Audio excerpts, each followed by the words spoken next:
gera uma demanda para as casas espíritas, em atendimento fraterno e mediúnico, de um sem número de pessoas com ideação suicida. Coisa comum hoje. E quando eu converso com amigos de outras religiões, sejam amigos pastores, amigos padres, eles me relatam a mesma situação. Uma busca frenética de pessoas. Inclusive o ano passado teve um pastor que se matou, um pastor muito conhecido no Brasil, e que deixou uma carta dizendo o seguinte, que ele cuidava de todo mundo, mas não cuidava dele.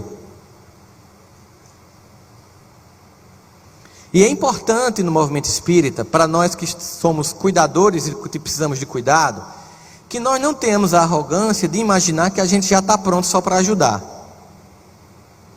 Nós todos precisamos de apoio. Nós precisamos criar um atendimento fraterno para os trabalhadores que atendem. Precisamos criar atendimento fraterno para os dirigentes das casas espíritas. Precisamos nos cuidar uns dos outros. Nós não podemos encarar a ideia de que se eu vou pedir atendimento fraterno, eu estou dando uma de inevoluído no centro espírita. Que se eu estiver me sentindo com um processo obsessivo e pedir para colocar meu nome na reunião mediúnica, eu vou revelar que eu estou falhando.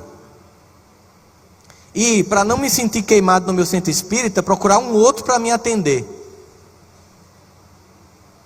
Porque eu vejo acontecer isso com muita gente. Se eu dar palestra na casa espírita dela, ela começa a fazer um processo obsessivo, está com crise familiar, mas eu sou o palestrante, mas eu sou o passista, mas eu sou o presidente, o que é que vão pensar de mim se eu disser que eu estou pedindo ajuda? Aí o cara vai para uma outra cidade ou para uma outra casa espírita, coloca meu nome na mediúnica. Eu imagino que é como se o seu filho estivesse doente e fosse pedir ajuda na casa do vizinho. Porque acha que se for pedir ajudar o pai e a mãe, vão perguntar: oxê, como assim, doente? Como assim? Você não pode adoecer. E aí nós percebemos muitas pessoas que por não se cuidarem, não estão conseguindo cuidar. Eu já conheci algumas instituições espíritas, eu acho muito interessante dizer esse relato, que criaram uma reunião mediúnica para tratar o corpo da casa. Até para evitar essa exposição, existe no mês uma reunião cujo objetivo é tratar os trabalhadores da casa. Que é uma forma da gente entender que saúde mental é o maior tesouro que a gente tem hoje. Cuidar do nosso psiquismo, da nossa interioridade, cuidarmos um dos outros. Reconhecereis os espíritas por instruí-vos e amai-vos, reverberando Jesus, reconhecereis os meus filhos por muitos se amarem. A gente está ficando no instruí-vos e esquecendo do amai-vos. Lembrando que amai-vos e instruí-vos a ordem. Precisamos ser mais acolhedores uns com os outros. Precisamos ser mais carinhosos. Precisamos de fato ouvir falar o que a pessoa está passando. Percebemos hoje em dia que os pais, eles não percebem o que os filhos passam e as angústias deles.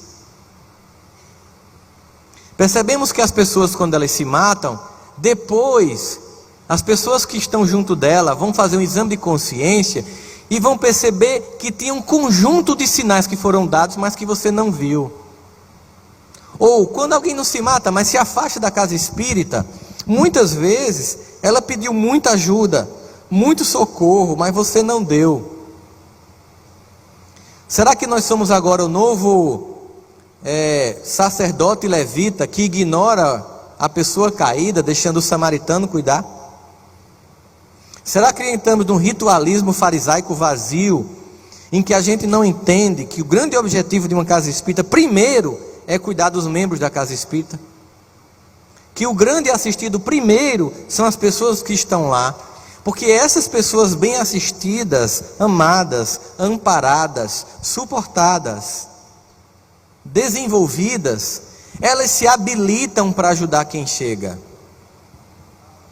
Precisamos então entender que é preciso fazer e lançar um novo olhar sobre as nossas casas, para que nós possamos cuidar uns dos outros, para que possamos ter carinho com os outros, mesmo discordando de um ponto ou de outro, mesmo achando que o passo deveria ser de um jeito ou de outro.